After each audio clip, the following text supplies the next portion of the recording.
Planes falling out of the sky. All of this and more on Revelation in the News.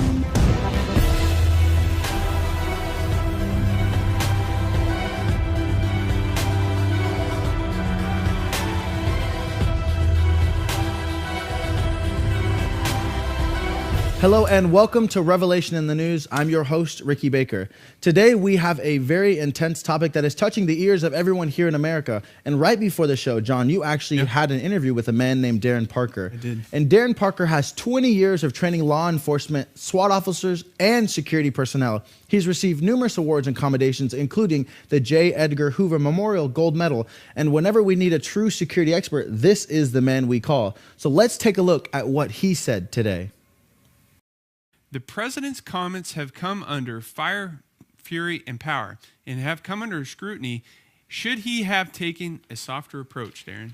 The whole reason why we're in this situation is because of the softer approach. I think we've been doing that from the very get-go, and this is why we're in a situation now where something has to be done, and it can't get any softer than that. I mean, we're in trouble.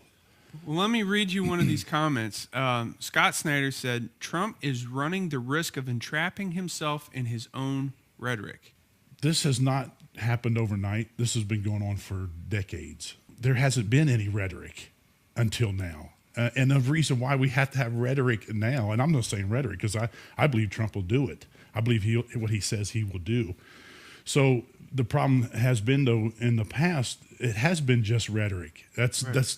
They talk sanctions. They talk harsh. They use harsh words. Doesn't do anything. Right. But now we're in a situation where we have no choice but to follow through. We have to do something. Something has to happen. Now, the thing I loved about that is him answering the question of should he had a softer response to North Korea. What do you guys think? Now, I absolutely agree with this. I don't think that he should have backed down at all because with a North Korean leader, Kim Jong-un, who, honestly, I think is a little bit crazy. He needs to see that we're not a weak country and that we're not going to back down from the statements we have made. We're not going to redact the things we say. Well, and I understand in 20 years of diplomatic solutions with North Korea, we are at the point we're at. So you have to ask yourself, has that worked? Has paying them money to calm down worked? No, it actually probably afforded them the opportunity to purchase the uranium necessary to create a nuclear missile. You know, I think we're all saying, is Trump doing this? Trump's saying this?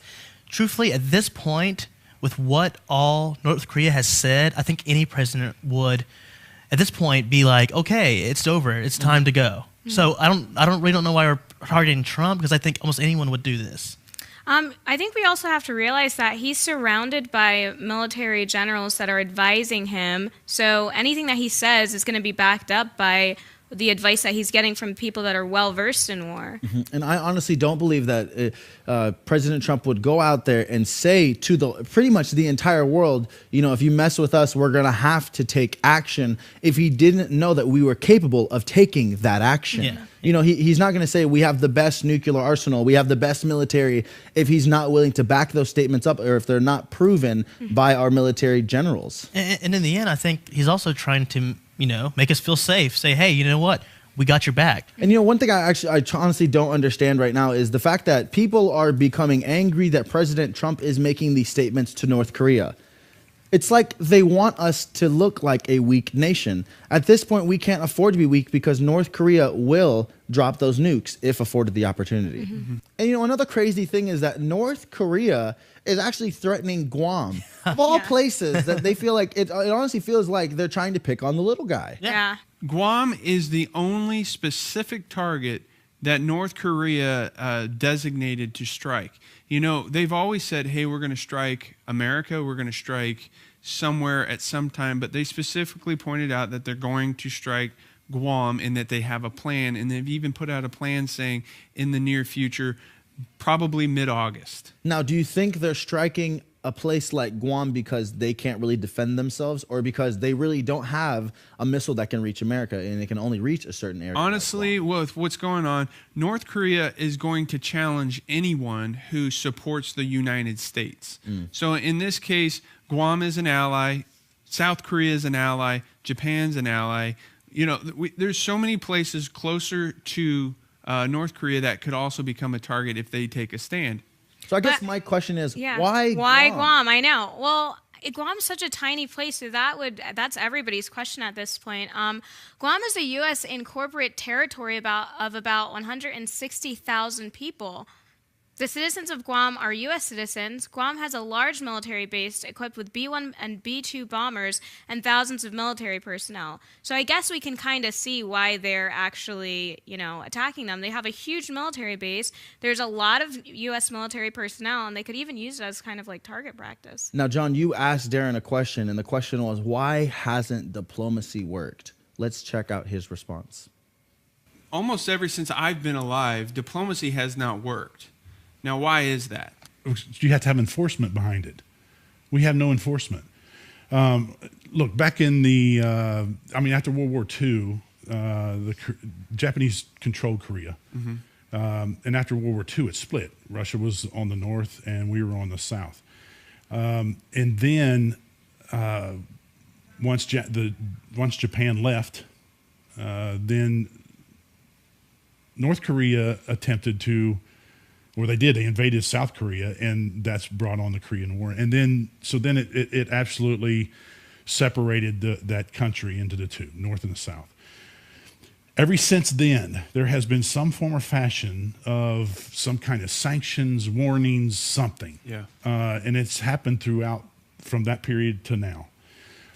Just in the recent decade or two, it's ramped up. But sanctions and words and all those things, it doesn't work unless you have enforcement behind it.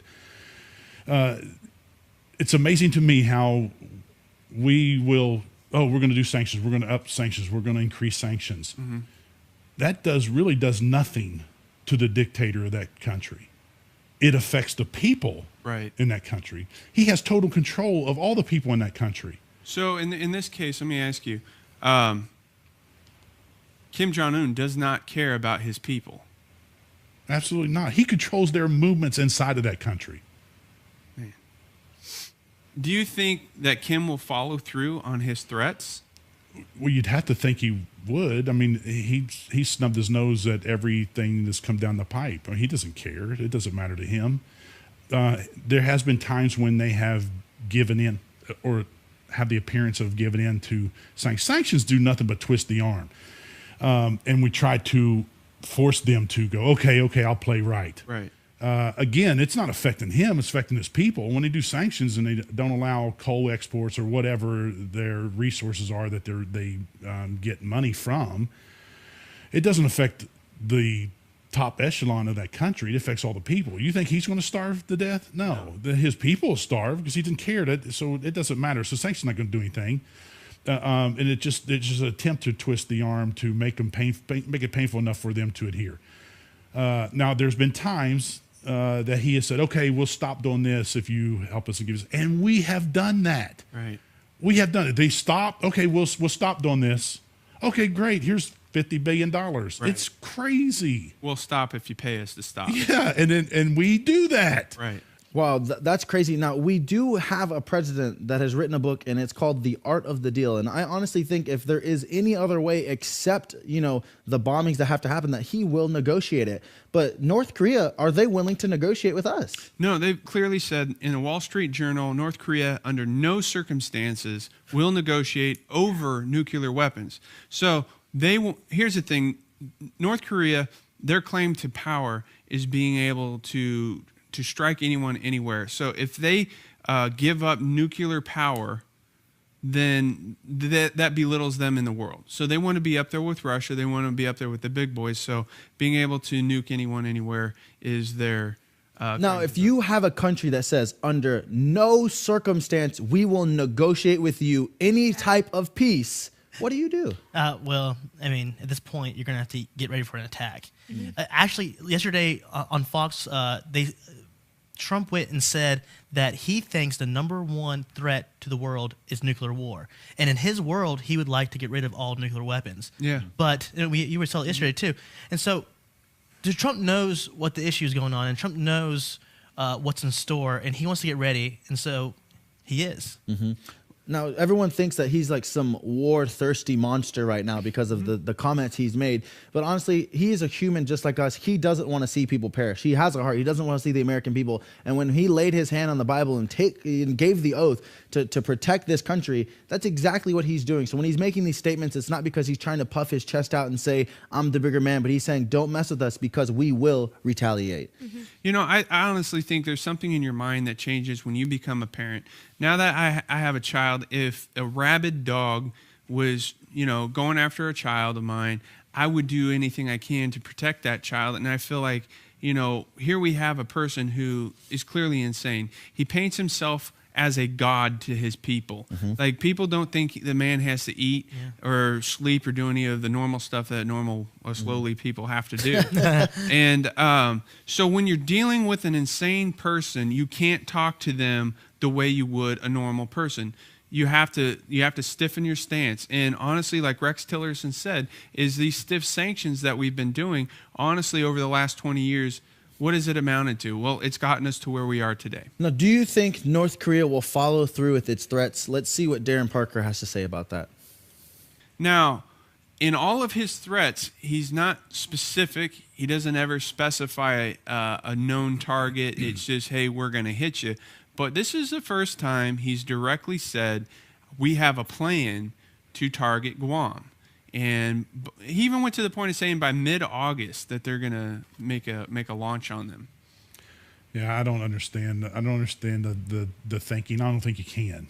The guy's insane. But you have to take it serious. Look, in the U.S., we have laws. Right. And the law states, this is typical law for anyone in the U.S., that if you are placed in imminent danger of death or serious physical injury, you can use force to protect yourself. You can use deadly force to protect yourself. I would believe that the United States as a whole would kind of follow that model. Right. If he is threatening these things, he has the intent. He's verbalized his intent. He has the means now, and even if we didn't believe he had them, I mean, he's testing them daily. We have to believe that he has the means. Now we just wait for an opportunity. That's nothing. It happens. There's his opportunity. If he has intercontinental ballistic missiles, he has the opportunity. So why are we waiting on anything? Before we jump into this next part, I want to see another thing that Darren said is, should we wait for them to make the first move? I guess, I mean, for me to be able to answer that, I don't know. Do I have an opinion on that? Of course I have an opinion on that. Why would we want to wait? Because then we're ensuring that we have casualties. Well, you know, throughout the years, I mean, I've heard don't strike unless you've been struck first. So in this situation, what options do we have? What is the good option here, or what's the best option? There's no best option. I mean, they're all bad. Yeah. It's just what is going to cause the least amount of casualties. That's it. And waiting around hasn't worked. That's why we're here, because we waited so long. Right. Well, let's just wait. Let's just see. No, we're going to wait and see until it actually happens. We've got to take this man at his word. I'm calling him man. You got to take this clown at his word. He is threatening this thing. You got to believe it. Has he done anything that he should be doing? No. And so let's just wait until he does it. And then what? Right. We're going to have more support of the world or something? No. That's not going to happen. Something I found really interesting is William Fortune actually sent us an article. He said, a few signs, if there are any, that is about to go down will be civilian evacuation of Seoul, defense preparation in Tokyo, evacuation of all but essential military personnel in Guam and other bases in the region, and foreign diplomats, especially the Chinese, bailing out of Seoul and Tokyo. So I think that is something that we all need to be very aware of, is what is about to happen next. Because over the last few months and year, we've seen the United States move military over into Guam. We've seen them move into the Philippines. We've seen them move into Japan, and even in South Korea, beefing up the border. So when you look at the big picture, Trump made a big statement there, but his actions moving military closer is saying something even stronger. So it's not just big words. Something is about to go down. Yeah. Now, North Korea is going to be something that we'll be talking about quite a bit in the next few shows because I don't think this is an issue that's just going to go away overnight. But for right now, we're going to change the pace just a little bit. And S, you actually have a story that's kind of blowing me away. Yeah. Recently, Disney Junior released an episode of a cartoon aimed at preschoolers that depicted two married lesbian moms, and it's getting a lot of feedback from people. Yeah. Now, right here on this article I'm reading, it says Doc McStuffins, which I'm assuming is the name. Yeah, of the cartoon, yeah. A show aspiring about a doctor who fixes toys with the help from friends. Featured a family led by two moms in an August 5th episode called The Emergency Plan. It's usually praised, the show is usually praised for its cultural depiction of a young African-American female doctor, but it's now under fire for people saying that the episode is pushing same-sex marriage. Now, you have some facts about this. Can you give us the facts about Doc McStuffins? Doc McStuffins, okay. The creator of the show is Chris Nee, and she's in a same-sex relationship. Michelle Obama lent her voice in praise of the show earlier when Obama was in presidency. The show is specifically aimed at little kids. Both moms are actually voiced by women who are actually really in a same-sex marriage in real life. Now, before you keep going on in this list, because it's quite an extensive list, why are they aiming a show like this at preschoolers? You know, when S came to me with the story, I actually thought, you know, the real discussion about this whole topic is not letting the TV parent your children. The thing is, the problem is right now we live in a world where we're always on our phones, always on media, always on YouTube, and you know what? A lot of kids are on YouTube on their laptops and stuff, and we don't know what they're doing there. But the thing is, what I was telling her earlier is that we don't want our young generation to be grown by television. We don't want them artificially grown by television, phone, and YouTube. Now, I personally believe this way. That is a discussion and a matter that you need to handle with your children at home. Just as if you think that it's only right for the parent to talk to their kids about the Bible and for it not to be in school, then why would we not be doing the same thing Exactly. all around? In my opinion, it really, like, whether or not you agree with it, it opens up an avenue to have a discussion with your kids that might not have come up in previous if this hadn't been an issue. Now, can I just be honest here for a second and give my real perspective of this? Children at the age of 4 and 5 and 6 aren't worried about if they're going to be gay or lesbian, straight, if they're going to be, all they really want to do is be a kid. So why are we pushing this thought and this, honestly, why are we pushing a confusion on them at such a young age to find, this is what you have to be, this is what you have to figure out right now. Going forward, let them be children. Well, in Disney, it's actually a lot of Disney pushing it. In a 2012 interview that Chris Nee had with AfterEllen.com, she said Disney was looking forward to pushing more pro-gay topics in the show, and that was back in 2012. So it's really a thing of Disney and trying to, John, you have a child. How do you feel about him, or someone clicking on the YouTube channel and then him watching shows that are filled with homosexual As a matter of propaganda? fact, that was just something we were talking about, because when you get into the streaming realm, there are different rules for what you can access on Netflix or Hulu or any other streaming site than there are for if you were watching it on normal broadcast. So the idea of that, now you have to be more aware of things that are going to be put in on the kids channel, because we were even talking, right, James, the other day, that Disney is now starting to watch where your kids go on their apps. Obviously, I think in a marketing scheme that makes sense, because why would they want to put something in front of your child if they're not going to go to it? If they're into Ninja Turtles, keep putting Ninja Turtles and Power Rangers and that kind of stuff in front of them. But I think they're also going to start, we're going to start seeing more of this as the years go on. We've already seen the new normal in television as a TV show, and in those types of storylines starting to take front and center stage, that I'm not surprised, but it's not be even aware. It's not the first cartoon that they've ever released. They've done 2 other shows that depict the same thing. So now, if you have a comment about this and you want to let us know your perspective on this, actually let us know in the comments below, and we'll be happy to read those and get another perspective, which is your perspective. But for now, we're going to switch over to a subject called Stranger Things and Technology. And James, you have a story called black sky event. Yes, actually, on August 23rd, FEMA and the United States Department of Energy will stage a scenario known as Earth X 2017, which will be used to plan appropriate responses to a black sky event. Black sky events are defined by the government as catastrophic occurrences caused by man or nature that bring society to its knees. The planned exercise will generate a scenario which will result in a long-duration power outage on a subcontinental scale with the gradual failing of other infrastructures. According to experts, this kind of black sky event could be caused by a major earthquake, cyber terrorism, or a high-altitude EMP. According to Michelle Visalenda, a former congresswoman from the state of Florida, in such a scenario, one must assume that cars would have no fuel, that food supplies would be destroyed, and that electricity supplies could be out for months. Now, this is the thing. People are always, are very skeptical about should we store food? Should we get prepared? Should we do things like that? But honestly, this is a congresswoman talking. This isn't a prepper. This isn't a preacher on television. This is someone who's saying that you could have food and you couldn't have fuel. You could have things that you need to survive for months at a time without having. Actually, this congresswoman said it's not if, but when a black sky event will occur. And also it says here in an article, which is amazing. Given that FEMA has been stockpiling ready-to-eat meals, blankets, and body bags for years, perhaps it's time to dust off those old generators and stock up on that storable food. So in this now what they're doing, they're testing.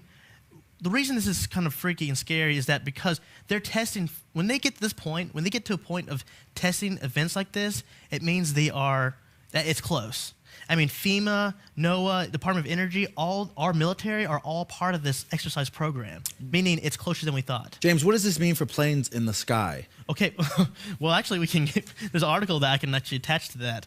Well, first of all, the planes in the sky would fall out. If an EMP happened, if a high altitude EMP happened, the planes in the sky would fall out, and there'd be mass destruction.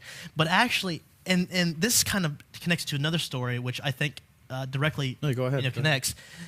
Flyers may get a big discount off their flight tickets in the near future, but there's a catch: no pilot. Within the decade, several airlines could be on their way to rolling out pilotless flights, reports Fox Business. But according to a new study conducted by Swiss bank UBS, consumers aren't as excited about the automatic flights. Out of 8,000 people surveyed internationally, more than half said they would not be willing to travel in a pilotless flight, even if the ticket was cheaper.